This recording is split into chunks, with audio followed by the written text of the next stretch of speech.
Chromosomes. Little strands of nucleic acids and proteins are the fundamental genetic instructions that tell us who we are at birth. Most people are born with 46 chromosomes, but each year in the United States, about 6,000 people are born with an extra chromosome, making them a person with Down syndrome.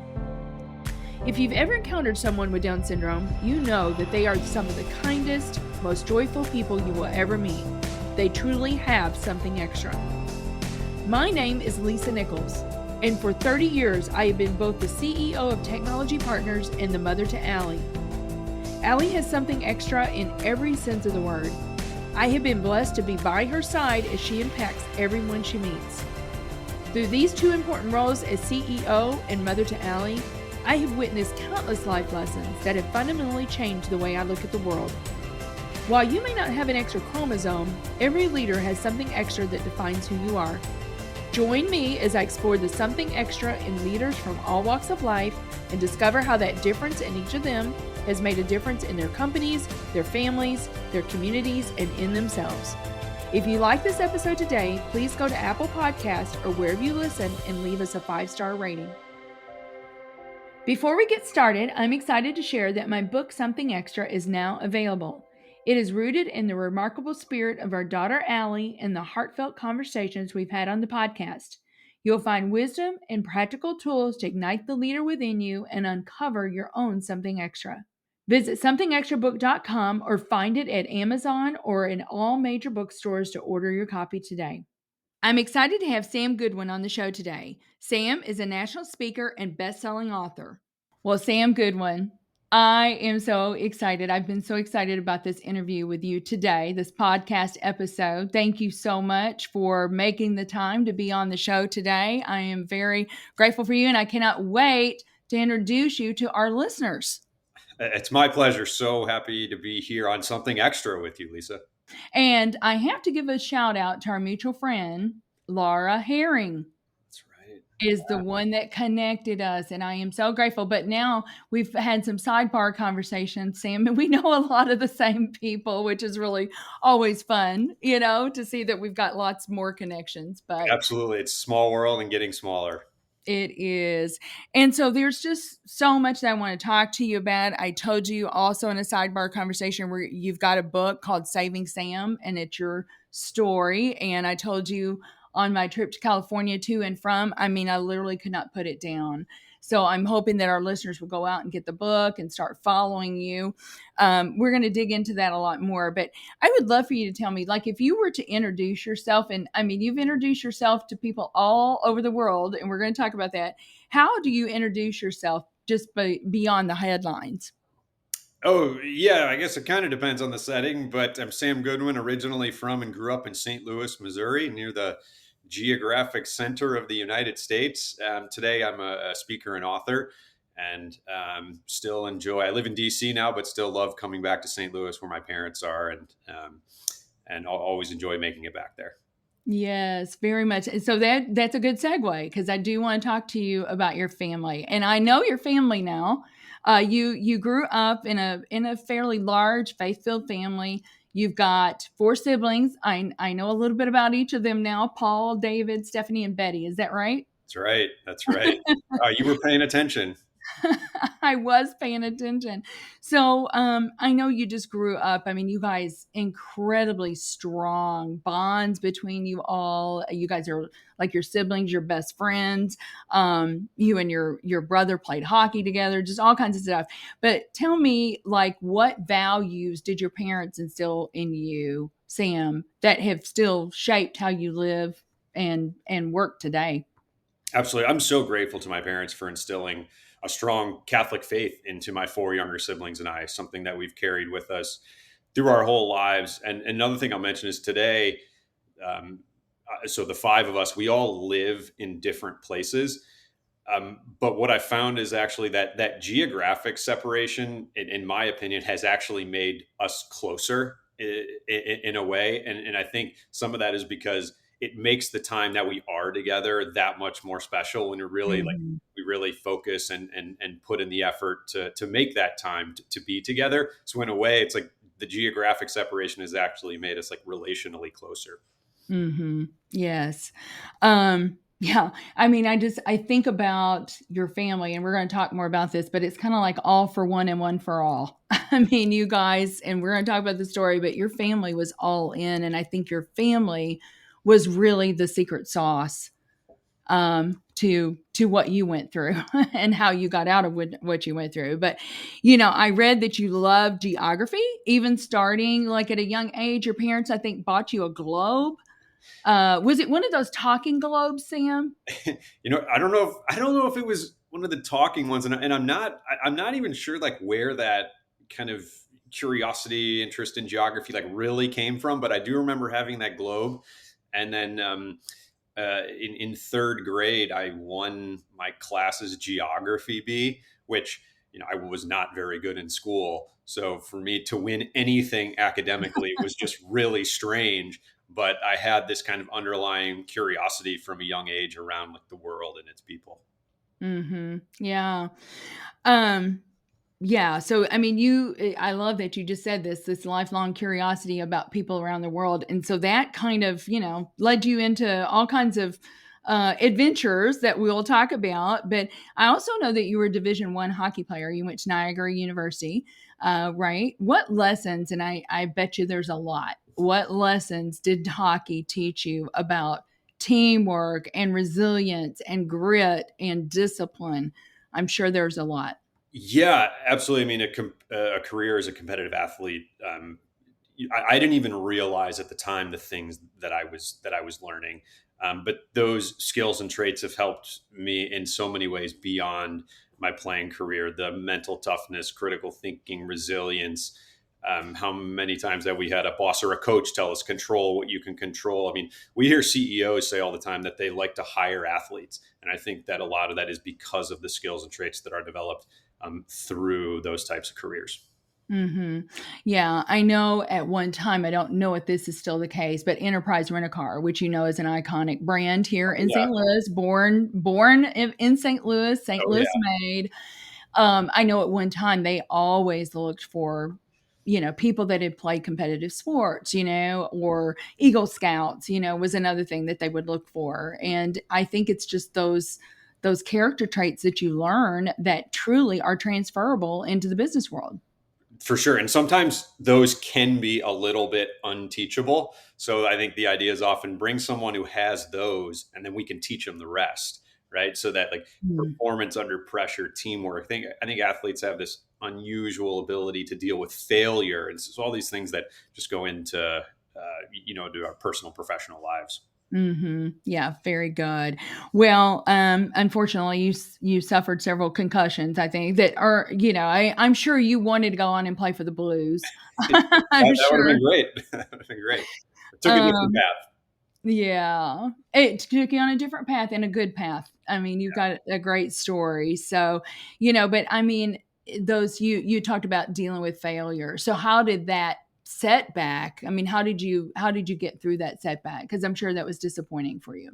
For sure. So, concussion injuries were something that I battled my entire career. It ended up kind of ending my formal playing career. And at the time, my early 20s, kind of in my last couple years of college, that was that was heartbreaking. It was as if the floor of my life was being ripped out from underneath me. I mean, I had never considered doing anything else other than playing hockey. That's all I wanted to do. And then that was essentially taken from me because the doctors told me that another head injury could do permanent damage to my brain, Mhm. and I was just it just didn't make sense to continue, unfortunately. And so it was a challenging time, and now with like hindsight and everything, I see that that led me down a path that has brought so many other opportunities and experiences. um, I didn't know that at the time. It was a lot younger. It was frustrating. It was really tough. Um, looking back on it, that's just kind of how it. Yeah. Yeah. You and I both know John O'Leary and John O'Leary's story, and Soul on Fire just came out. And, he loved baseball. I'm sure John dreamed of being a Cardinals player, Sam, and in the movie, I don't want to spoil it, but when at one point somebody said, "Would you go back and do it differently?" And at first he said, "Yes, I would." And then, he realized that, wow, this has brought me on a path and meeting people and having experiences that I would not have had otherwise. So it doesn't mean it's not hard. Adversity Absolutely. is hard, and when we have those setbacks, it's hard, and it's okay to grieve Mhm. And about it. absolutely. A lot that I could say that I would just say, I think that I think we're all stronger and more resilient than we can imagine. And those uncertain times are exactly what we need in order to grow. And I'll also take this opportunity to just mention John. And I think he's just salt of the earth, incredible person. He's helped me so much over the past several years with kind of my business, and he's helped so many people. And he had me on his podcast. I mean, he's just been fantastic, and can't say enough nice things about him. I'm so happy for his film that came out. I was telling you before this that I saw it last week, and I left the theater just thinking, like, we need, in my opinion, we need more movies like this. I mean, there's just so much like negativity and disagreements and all these things. Why don't we focus on the positives? Because there are so many positives, and Amen. I think we need more movies like that. Yeah, yeah. I could not agree more. And, we hosted like a couple hundred people, for the film. And the feedback that we got back, Sam, was just incredible. I mean, young people that came to the film and left, saying, one young woman said that, "Mom, that was a coming of age movie." And the mom said, What do you mean by that? She goes, "I grew up in that movie." Yeah. I mean, that is, to affect positive transformation in people. Yes. I mean, stories like that certainly can do it. And I think your story is the same way, Sam. But, you had this insatiable desire to travel. In fact, go ahead and tell our listeners, what was your mission? So right, so after college, kind of go back to the concussion thing. I wasn't sure what I was going to do. Long story short, I had the opportunity to go overseas to Singapore and work for a tech startup business. And actually, originally only planned to be there for about 3 months, but I ended up staying for 6 years, and it was a fantastic opportunity, a great way to begin my professional career. I was working for this tech startup and an NGO, and throughout that time, I began to kind of travel as much as I could. I was in my early 20s in the heart of Southeast Asia, had a little bit of flexibility. My work schedule had the world's best airport in my backyard, and it took advantage of that opportunity to explore as much of the region and beyond as possible. And just a personal preference when I traveled, I didn't like to repeat places. So even if I went somewhere and had a great experience, the next weekend, the next holiday, the next opportunity I had, I would just go somewhere different. And so I put that formula into play for about 6 years. And in early 2018, I realized that I had traveled to about 120 countries in the world. And it was at that point when I remember thinking, well, like, how many are there? I always travel because it was fun and I enjoyed it. But most Mhm. importantly, I learned from it. Travel's the best education I've ever had. It was never about ticking boxes or checking places off a list. But I got to that point. I did a little bit of research and learned that there are 193 fully recognized UN sovereign states. And so I thought to myself, well, maybe I could go to all of them. And that competitive athlete in me likes setting goals and working toward achieving them and so on. So started doing some more research and decided to try and go to all the countries in the world. Mhm. Yeah, and to your point, Sam, when you went to these countries, you kind of immersed yourself a little bit, but I love I love like talking about the people, and you would experience the food, you would experience the culture. What were some of the most surprising things that you learned at some of the places that you visited? Oh, I mean, travels in like generally taught me so much. I mean, it's taught me how to become comfortable being uncomfortable, about the power of perspective. It's taught me to never judge people by the actions of their government. I've learned that people who have the least often give the most. something that I found to Mm. be true in all corners of the world. More specifically, the one like just a story that comes to mind is I was in the Pacific island nation of Samoa, and I had a friend of mine, a friend of a friend, who was showing me around. Her name was Marissa, and she took me around the island, had this great visit. And that evening, we went to actually an Italian restaurant, and she brought actually her boyfriend with her to the dinner. So it was the three of us. And it turned out that her boyfriend, Paul, was one of the captains of the Samoan national rugby team.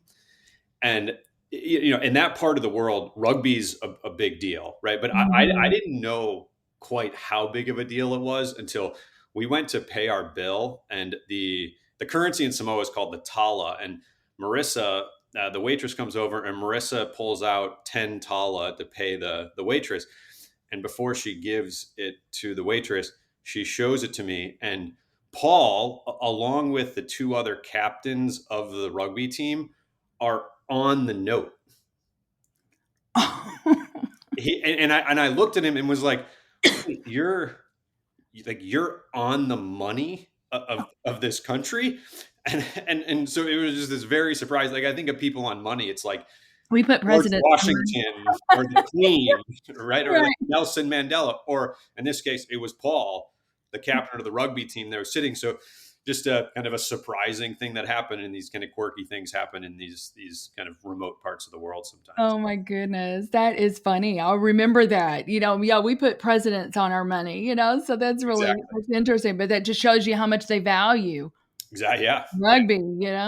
Um, so talk about this. You got to coach hockey in North Korea and Yeah. maybe a few other places. How did those experiences, how did that all come about and what did that teach you? Yep. So in 2016, I was living in Singapore, and there was a Canadian man who was putting together this opportunity to go and coach and play against the North Korean national ice hockey team.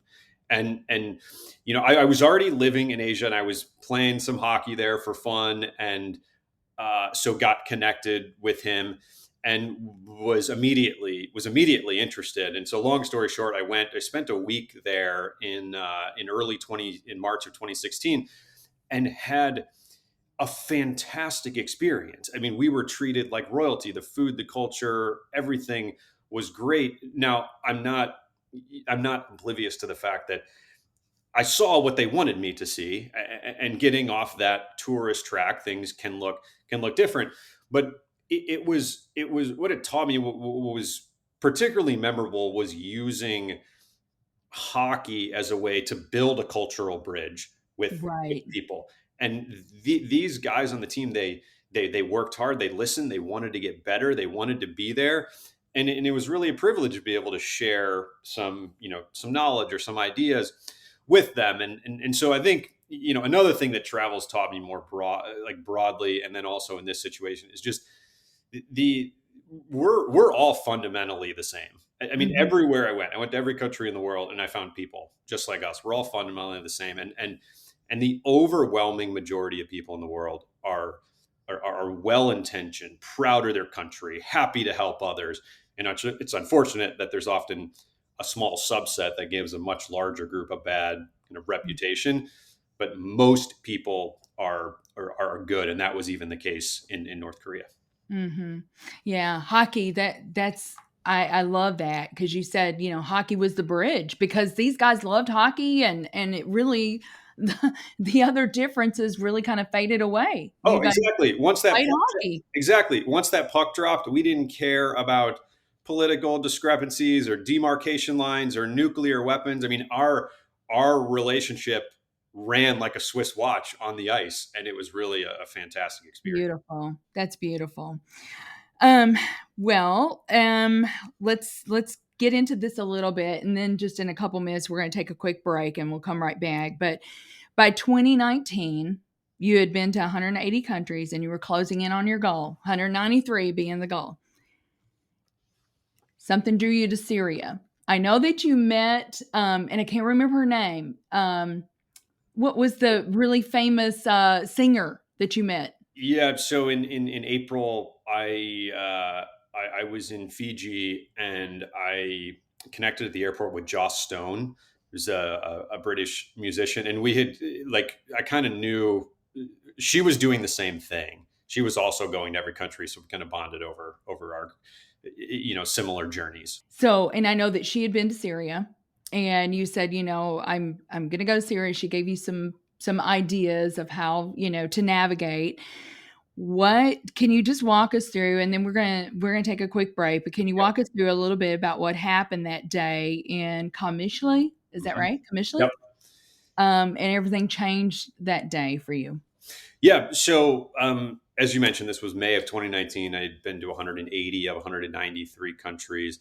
Um, and, for places like Syria or other kind of countries facing instability, there's always a lot of different variables, things to consider when traveling there. And for me, on my entire journey, safety was always the top priority, like as much as it can be. And I still say that today. I mean, I don't think it's cool to be in unsafe situations. Like I don't go looking for trouble. At the same time, I was committed to completing my Mhm. journey, and really that curiosity from my third grade, geography B in the globe that my parents got me was really driving all of this. And so there was also a religious component to Syria as well. It's one of the cradle of civilization. It's mentioned more than 300 times in the Bible.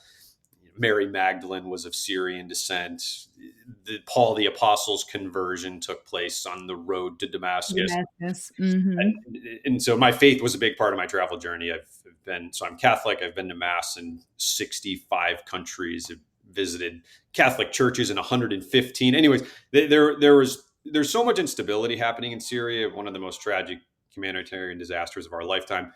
At the same time, it's one of the most culturally, historically, religiously significant places in the world. So I was really excited about that opportunity. But on May 25th, 2019, and I'm kind of moving through some of these details. A lot of this is in the book, as you can imagine. I was walking through a roundabout on the way to meet up with my guide. This was 2 hours after arriving in the country, when all of a sudden a black pickup truck abruptly pulled up next to me.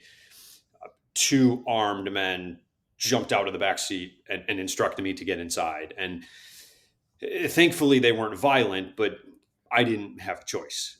I was scared, confused. I had no information or anyone to help. I was desperately trying to understand what was happening, and these men were loyal to the then Syrian president Bashar al-Assad, and told me that they were skeptical about my travel history and my travel motives. And as we sped down back alleys of the city, the officers in the vehicle, they accused me of espionage, of being an American spy, and collaborating with terrorists. And nothing like this had ever happened to me before.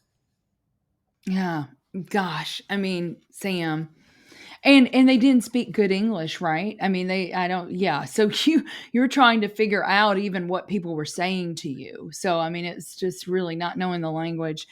Um, let's take a break Yep. there, Yep. and then we'll come back, and I've got lots of questions Yep. that we'll dig into. But let's take a quick break, and we'll be right back on the Something Extra podcast with Sam Goodwin.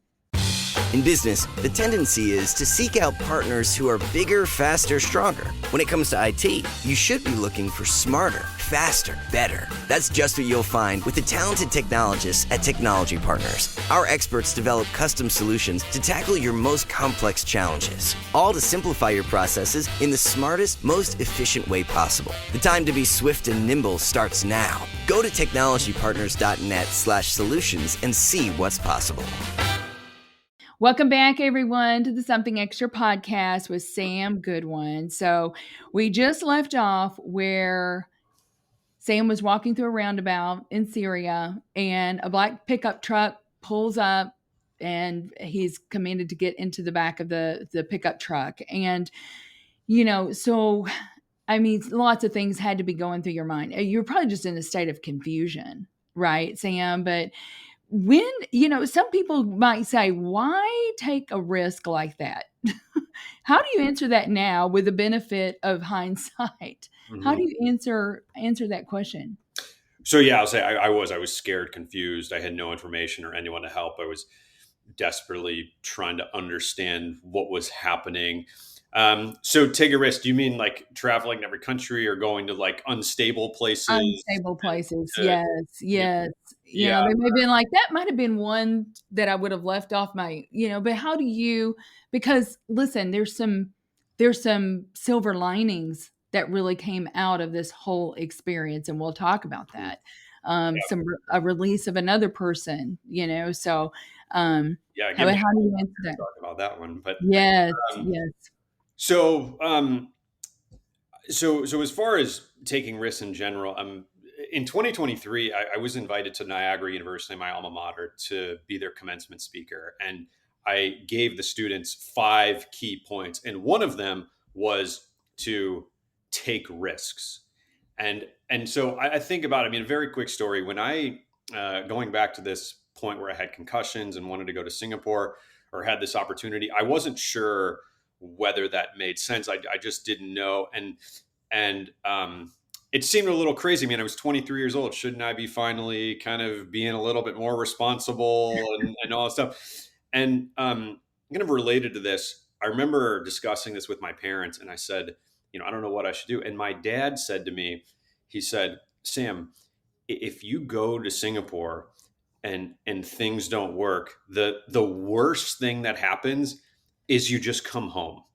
And that kind of safety net, so to speak, was kind of like the foundation of my adulthood and really encouraged me to, Mhm. to take risks. And then I went to Singapore and worked for a startup company, and with so much uncertainty. I mean, there's so much Most uncertainty, startups are. what startups are, right? And I remember I got there, and for 6 years working for that company, I'm in my early 20s, like 6 years, every meeting that I went into, I was the dumbest person in the room. And that was uncomfortable, but simultaneously this time of huge personal and professional growth.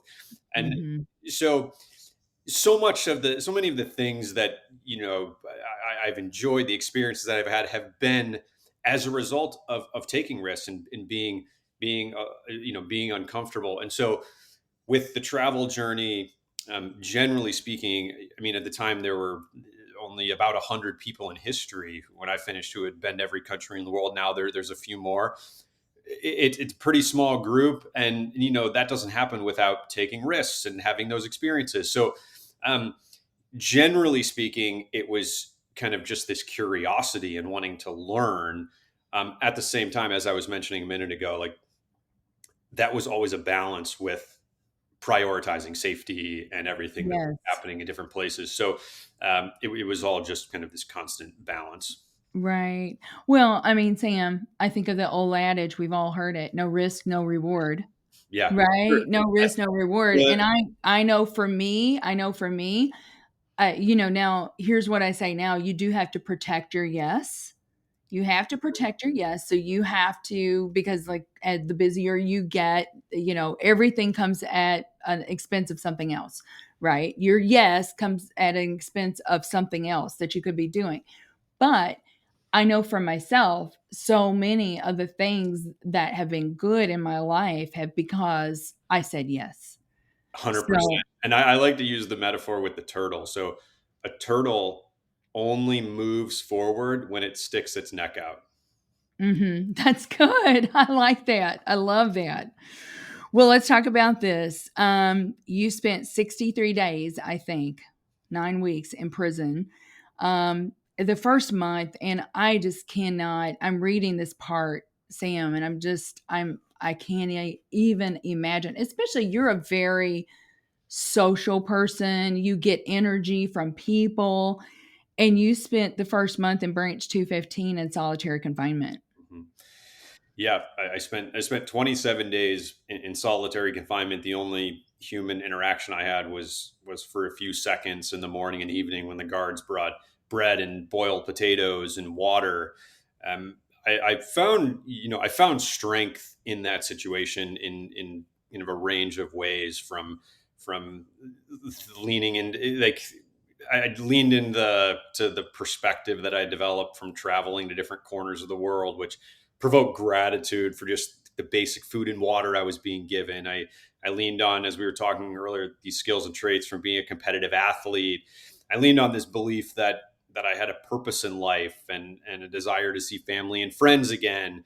And most importantly, I leaned on my faith and prayer, and and the strength that came from that. It was interesting to, like, surrender to God while already being held captive, and so there were a lot of different things in place. But solitary confinement is torture. I mean, it's a cruel captivity tactic that's been used by people for centuries. So it's torture, and I wouldn't wish it on anybody.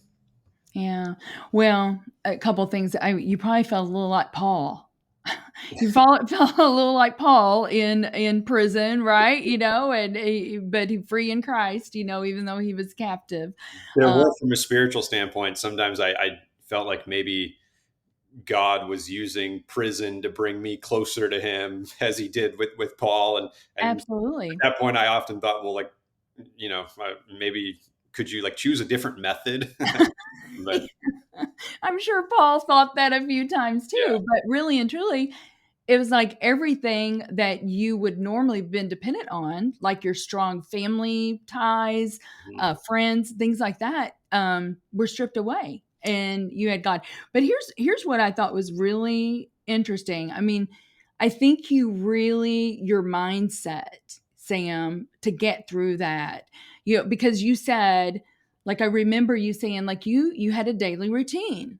I Mhm. mean, you set yourself up a daily routine. Now, what was really difficult is there were no windows. So you didn't know if it was morning or night, or, you kind of came up with your own, um, I guess, methodology to figure out if this morning or night, and based on like the meals and things like that.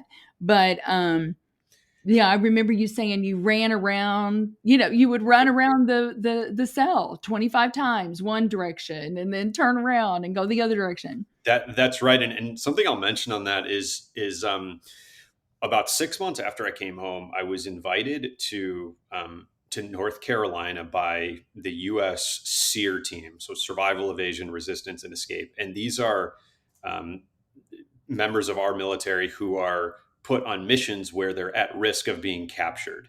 And I gave a presentation to 75 Green Berets and SEER team instructors.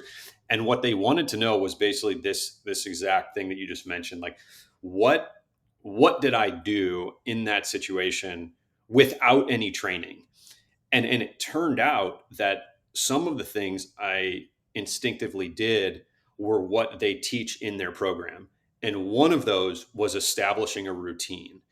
And it makes sense, because I just think about how much more productive we are in our life, in our personal professional lives, when we have a routine, Yes. when we have that process in Structure. place, that Mhm. structure. And so the same was actually the case in, a very tough situation in solitary confinement. And so I would do all these different things to pass time. And I had time in the day for all of them. I would pretend the cell was full of people and tell stories. I would sing songs. I would remember hockey games that I played in my life from start to finish. I had time to eat. I had time to pray. I had time to exercise, like you were saying, walking the laps, and all of that became so important for that routine, which was just, like, crucial for emotional and psychological health. Mhm. Yeah. But to your point, I mean, really, we're better when we've got a routine and we've got discipline in our life, right? So, yeah. Um, yeah, you had this, I said prayer became an uninterrupted conversation with God. And I love that. I love that. You would use the rosary, with your using your fingers as the beads. Um, I love this. You said I was working to forgive people who weren't even sorry. They weren't even sorry. How did you reach that level of forgiveness, Sam? Because that's hard. I mean, let's make no bones about it. It's hard to forgive people that have hurt you.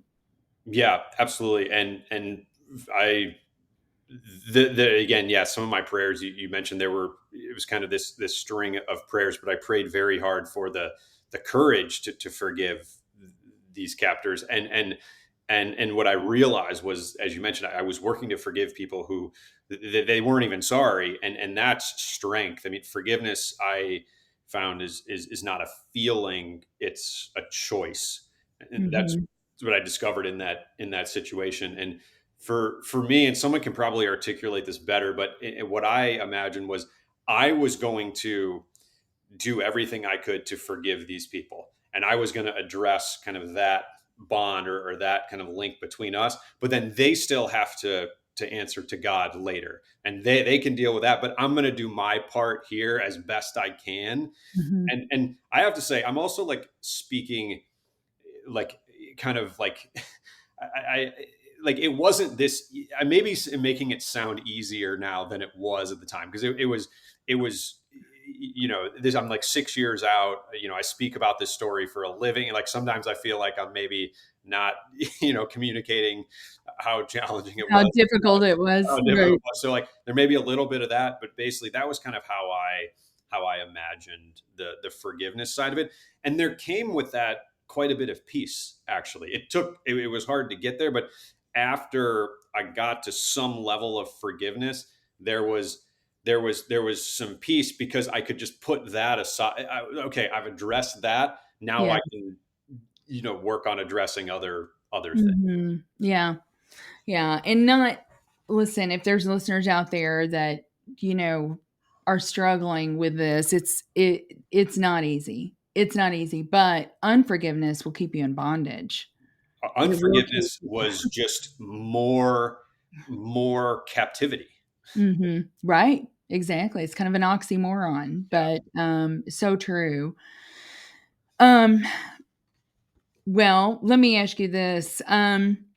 Let's talk about your family and your family. Oh my goodness. I absolutely fell in love with your family, Sam, because your family was trying to move mountains Yeah. to bring you So home. yeah, so one of the most overwhelming things for me when I was released was learning about everything that happened on the outside while I was trapped on the inside. And it was also challenging for my family to learn about the details of me on the inside. And actually I was on USA Today last week talking about the hostages being released in Gaza and giving some advice. And one of the things that I mentioned was this point, like, because the people on the outside don't know the details about the inside, and vice versa. And that can be so when someone's released, there's all these different emotions. Like there's incredible happiness, there's excitement, but there's also like it's disorienting, and there's confusion, and so there's this whole like reintegration process that happens.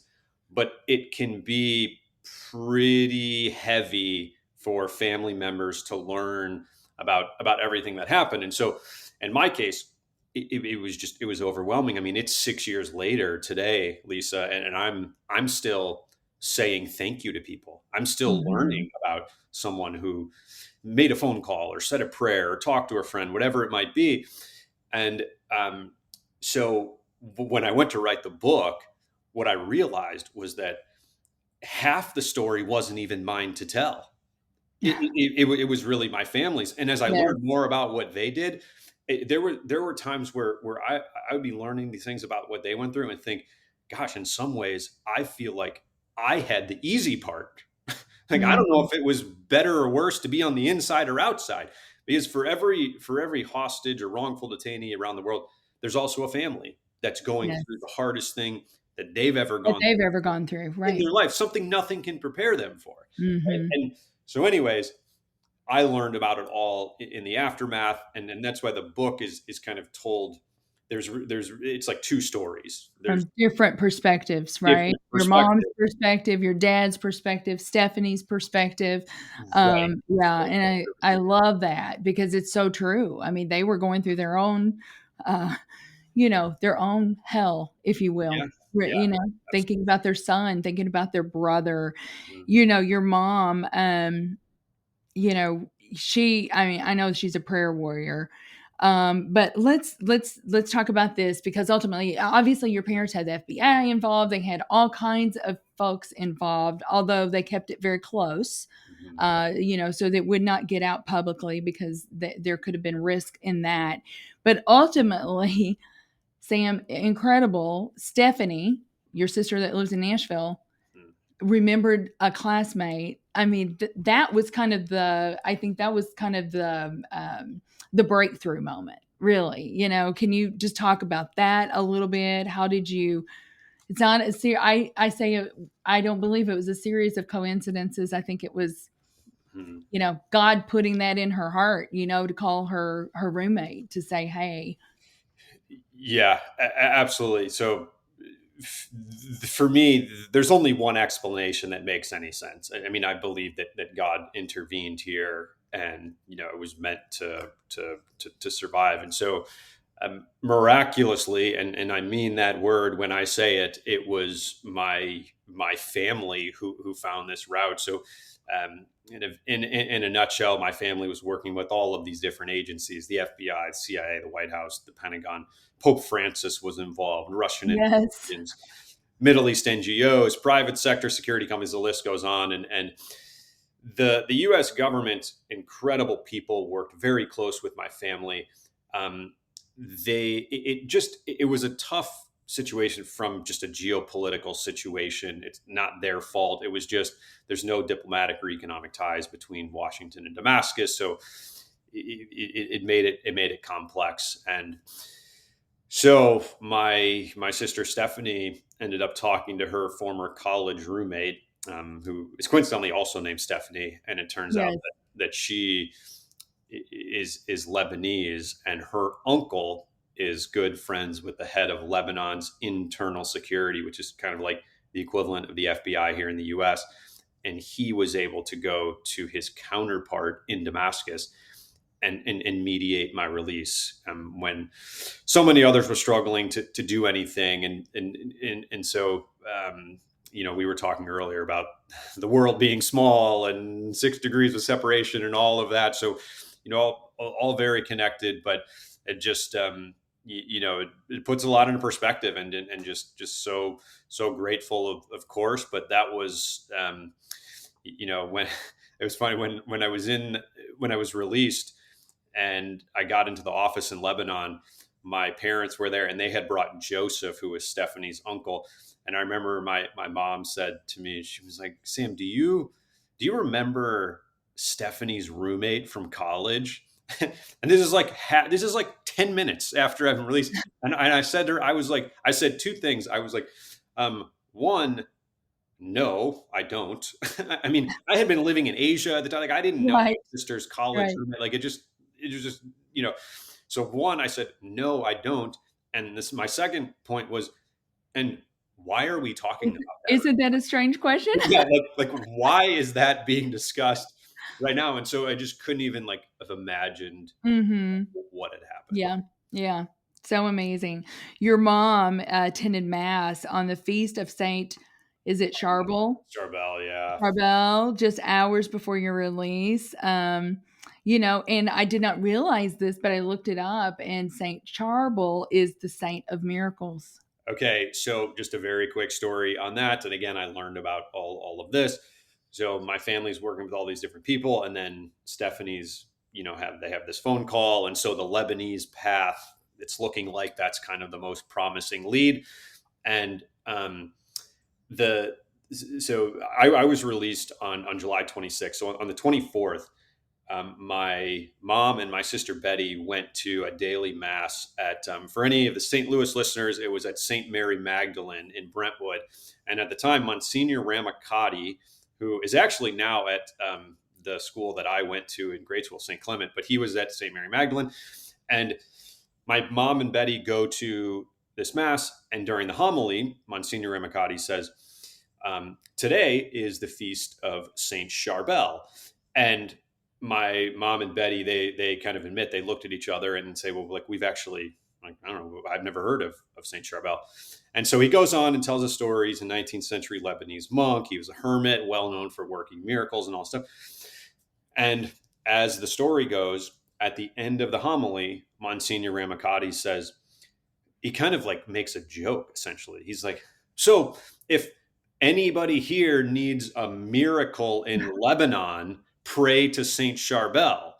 And my, Betty and my mom look at each other and like, oh my gosh, this is crazy. They leave, and 3 hours later, my parents get a message from Joseph, Stephanie Hajar's uncle, saying that my release had been granted Yeah. through the Lebanese. Makes me just teary-eyed. Yeah. It makes me just teary-eyed, Sam. Yeah. It's really amazing. You, I'm sure it was just amazing being reunited with your mom and dad, in Beirut and that. I think did you guys go visit? Did you and your mom go visit the tomb of Saint Charbel? I think you Yeah. did, So right? that evening after it was released, we went to Saint Charbel Monastery just outside of Beirut, Yeah. and we prayed together there. And It's amazing. Amazing. Okay, so I've got more, but we're running out of time here. So I'm sorry, I was going to talking too ask much. you this question. No, no, no. I love it. We could go on for hours and hours, but neither of us have that kind of time, and we don't want to do that to our listeners. I want the listeners to go buy your book, right, or go hear you speak somewhere. But this was cool. This is about that silver lining that I talked about. There's this story about this 44-year-old man that had been captive as well and imprisoned. I can't remember. I think he'd been in prison for at least a couple of years. Mhm. Can you talk about your family and how God used you guys as an instrument to help him get released, which was a You, miracle. Lisa, you would get along very well with my mother. I can tell you that. But so yeah, quick story on that. This was about 2 days after I came home. My father got a phone call from a Canadian woman who said that she had seen the news of my release, so forth, and explained that her son, his name was Christian Baxter, he had been missing in Syria for it was actually about 9 months at the time, Okay. and she was saying that she was working with like the Canadian government and a little bit, but like she didn't really have a lot of kind of ideas or just ways. She was really just kind of praying and just hoping that her son would come home. So my dad kind of gathers some information, and then we send it to General Ibrahim in Lebanon, and exactly 2 weeks later, after my release, Christian was released through the intervention of Abbas Ibrahim in Lebanon. And so, in a way, that connection between my sister and her roommate really led to the release of two people who were wrongfully detained. And so my mother often says that she believes that the entire reason that this happened to me was to answer the prayers of Christian's mother, Yes. who, Who who, was a single mom. who a single mom. He was her only son. I mean, he was her life. I mean, Exactly. I just think the same thing, Sam, because she did not have the connection. She didn't have the even maybe the critical thinking, Right. that your family had. My dad had put together an entire team and was working on it A every day, and like team, that, like yes. yeah, didn't in a Yeah, different situation, like didn't have those resources. yeah. So So cool. Oh my goodness. Well, it's just amazing. I've so many different so many different questions still that I have here, but your book is Saving Sam. Listeners, go get the book. You won't be able to put it down.